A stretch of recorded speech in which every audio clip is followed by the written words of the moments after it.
On July the 1st, 2026, the British monarchy prepared for a storm that never arrived.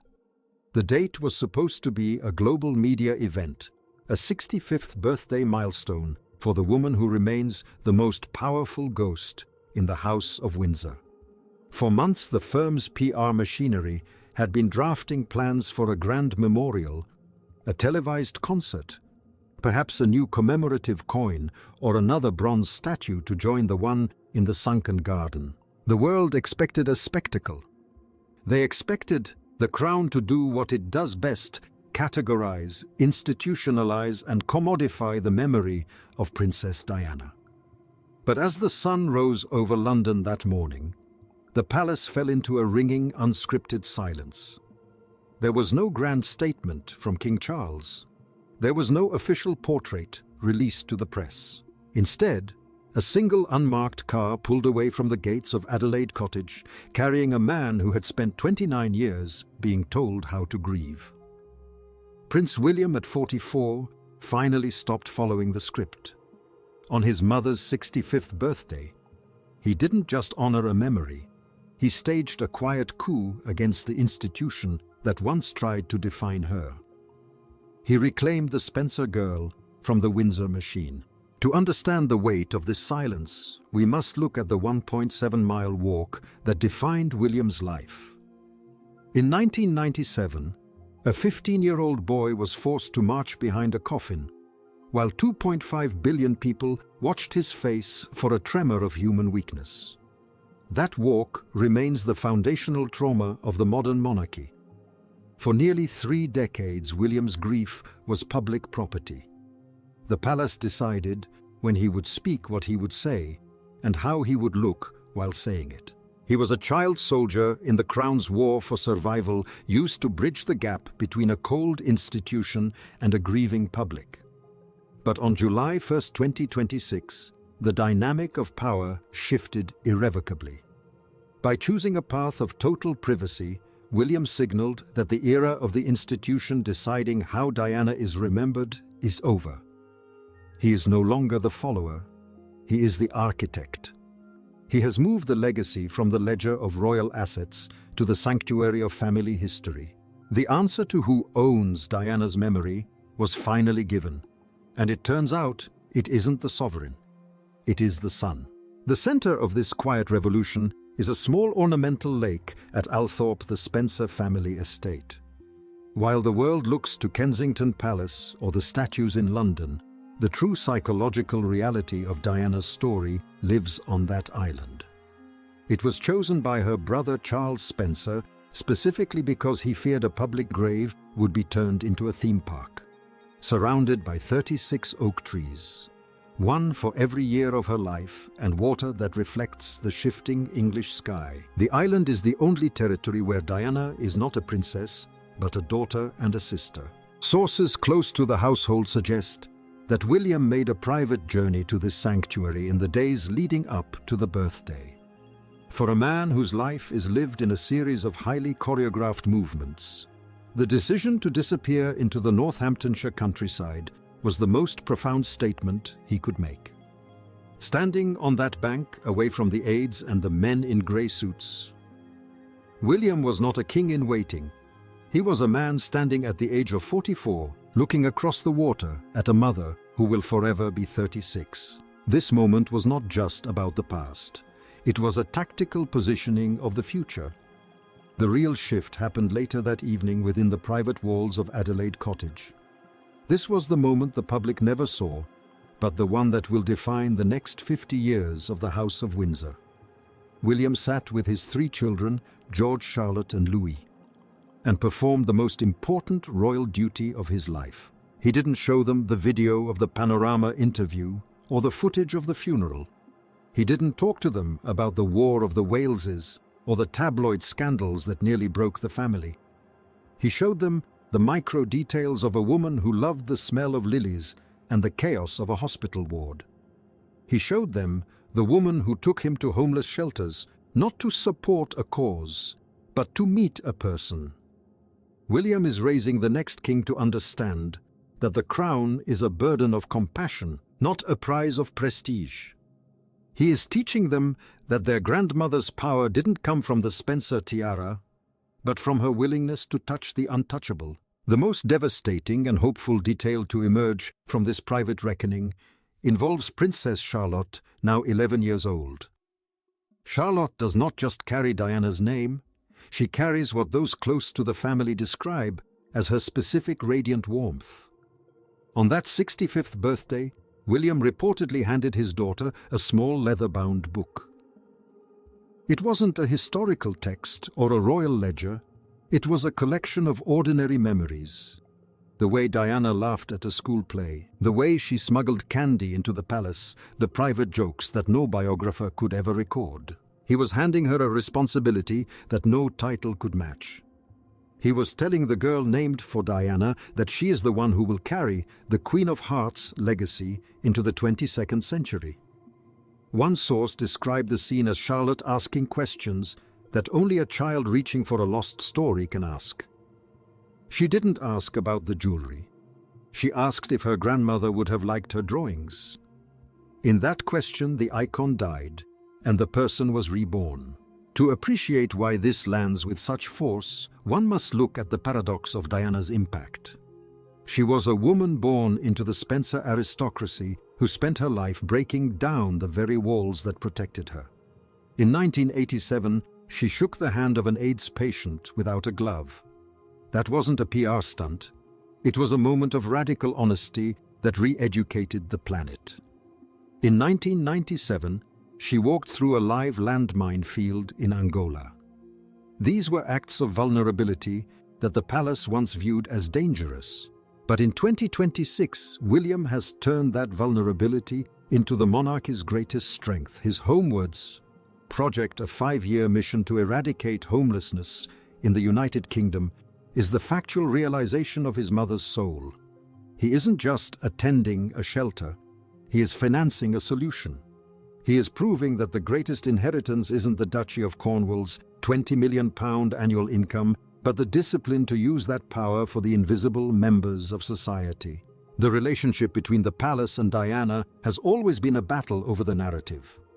For years, the institution tried to manage the Diana problem by either ignoring her or elevating her to the status of a martyr. Both were ways of keeping her under control. William's quiet decision on her 65th birthday effectively ended that struggle. By taking her memory private, he made it untouchable. The institution can no longer spin Diana because they no longer have access to the conversation. It belongs to a father and his children. It belongs to the quiet mornings at Althorpe. It belongs to the questions of an 11-year-old girl. This is the ultimate punchline. The monarchy survives not because it stays the same, but because it knows when to let go of the script. William has realized that his mother is more useful to the crown as a family member than as a saint. By humanizing her for his children, he is humanizing the monarchy for the nation. The aftertaste of this 65th birthday is a national sense of catharsis. For nearly 30 years, the wound of Diana's death has remained open, a jagged scar on the face of the British state. But as 2026 unfolds, there is a feeling that the circle is finally closing. The nostalgia for the 80s and 90s is being met with a new forward-looking hope. People see in William a man who has successfully navigated the fire and come out not just a king in waiting, but a son who has done right by his mother. He has fulfilled the promise he made in 1997 to protect her name and to ensure she would never be forgotten. He has done it not through noise, but through the discipline of silence. The public doesn't need to see the photos of the island. They don't need to hear a speech. They just need to know that he was there. They just need to know that Charlotte knows her grandmother's story. A 65th birthday carries its own particular ache. It is the age of retirement, of becoming a grandmother in the ordinary rhythm of life. It is the version of Diana the country never got to meet, the silver-haired stateswoman, the doting grandmother to George and Louis, the elder of a family she helped to humanize. Every milestone she misses is a fresh reminder of the vacuum her departure created.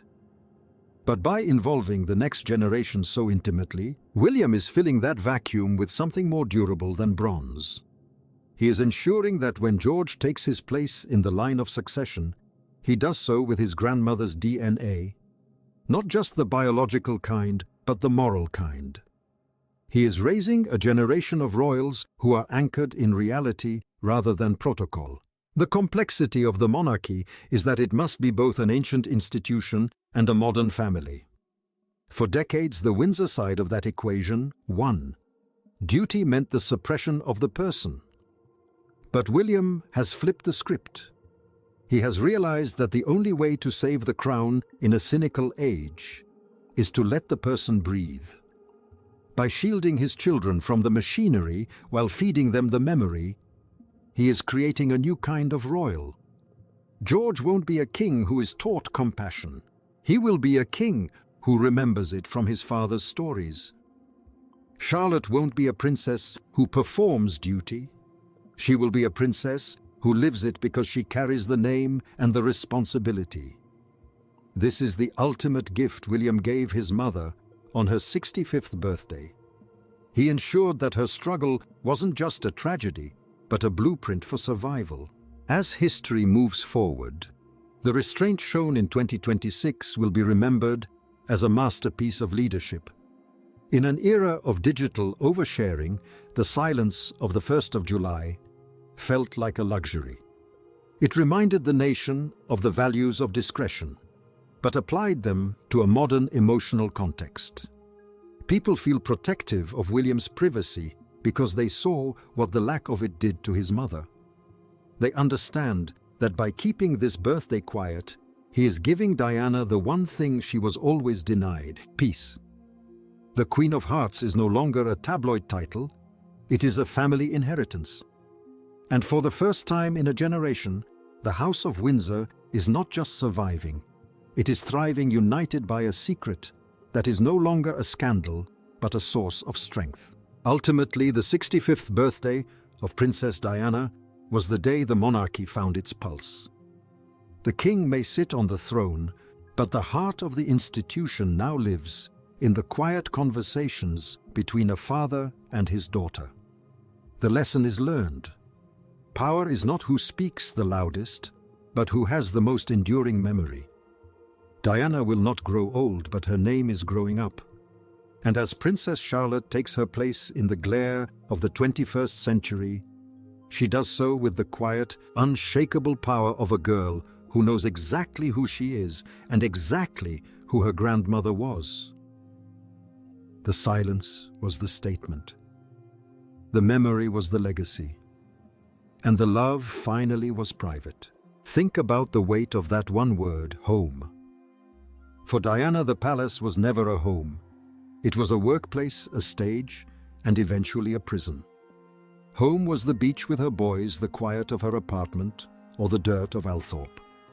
By refusing to let the palace turn her 65th birthday into a state occasion, William effectively moved his mother out of the office and back into the family. He stripped away the royal and kept the mummy. This is the most zero-fluff act of his life. He didn't need a 21-gun salute to prove she mattered. He just needed to be there. And in doing so, he taught the world a lesson about fame. The only things that last are the things you don't sell. He has spent 30 years watching her image be sold in every possible way. On July 1st, 2026, he took the most valuable thing in the world off the market. The philosophy of the Spencer legacy is that blood is thicker than protocol. For 70 years, the Windsors tried to absorb the Spencers to make them fit into the narrow boxes of royal life. But on that island at Althorpe, the Spencers won. They gave the monarchy its most beloved figure, and they gave it the king who will eventually save it. William is the synthesis of both houses, the discipline of the Windsor and the fire of the Spencer. He is the man who can navigate a state banquet and a private grave with the same steady gaze. As he looks toward his own future as king, he knows that he doesn't have to choose between the crown and the heart. He can have both. He just has to know which one to keep in the dark. The final question of this story is a lingering one.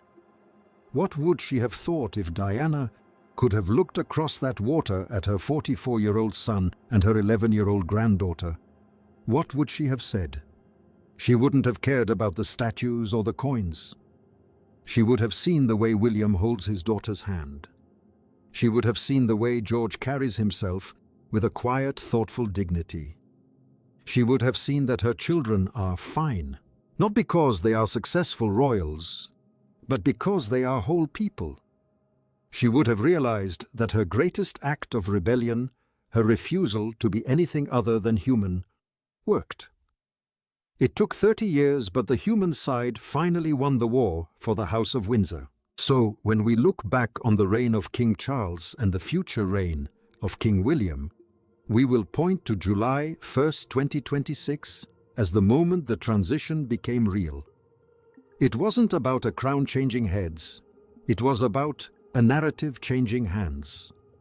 The twilight of the 21st century monarchy is one of emotional intelligence.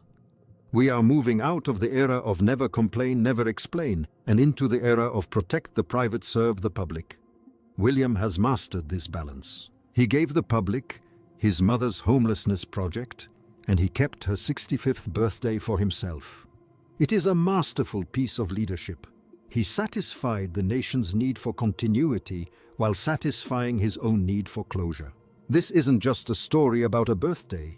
It's a story about how we protect the things we love from the things that want to consume them. Prince William has shown us that you can be a king in waiting and a grieving son at the same time, as long as you know where the boundary lies. The story of the Windsors is far from over.